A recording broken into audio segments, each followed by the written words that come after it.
Les grands principes, c'est tout d'abord une reproduction naturelle. Les espèces élevées ici sont placées dans des conditions de bien-être qui font que nous n'avons pas à pratiquer de reproduction artificielle. La reproduction des poissons marins passe par différents stades, en partant des reproducteurs ou géniteurs ou parents qui vont émettre naturellement les gamètes dans l'eau des bassins. Ça passe par une parfaite maîtrise de leur environnement, tant en lumière, en température, en qualité du milieu, en alimentation. Nous distribuons toujours des aliments frais, notamment des sardines, des anchois, de la sèche. Et cette reconstitution d'un milieu propice permet une reproduction naturelle quasi quotidienne. Les œufs sont récoltés, incubés. L'éclosion a lieu entre 48 et 72 heures après la mise en incubation, en fonction des espèces. Les larves sont ensuite transférées dans des bassins d'élevage larvaire, dans des structures spécialisées. Les éleveurs de poissons marins sont obligés de reproduire une chaîne alimentaire par le biais de phytoplancton, des microalgues, par le biais de zooplancton, notamment des vers marins, les rotifères, des micro-crevettes, les artémias.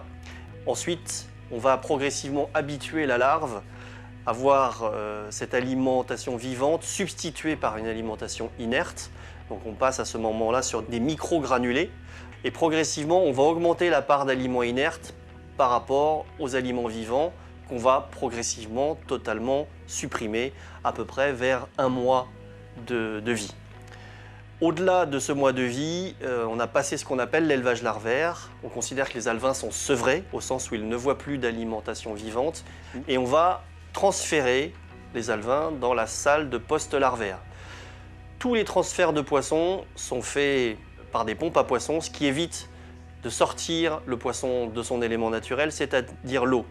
Ça évite les blessures, ça évite les manipulations par les opérateurs, ça génère moins de stress, et qui dit moins de stress, ni moins de susceptibilité à développer des maladies. Une fois transférés dans la serre de post-larvaire, les poissons vont y passer grosso modo 40 jours de plus. Et là, leur taille va être multipliée par 10, on va passer de 20 mg à 200 mg, taille à laquelle les tris mécaniques vont pouvoir commencer.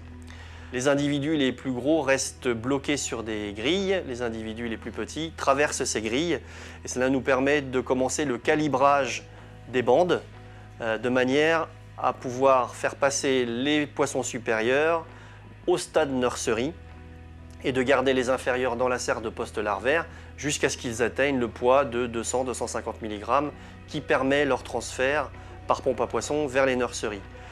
Dans les nurseries, c'est essentiellement une phase d'engraissement dans laquelle le poisson va passer de 200-250 mg jusqu'au 2 g qui est la taille marchande.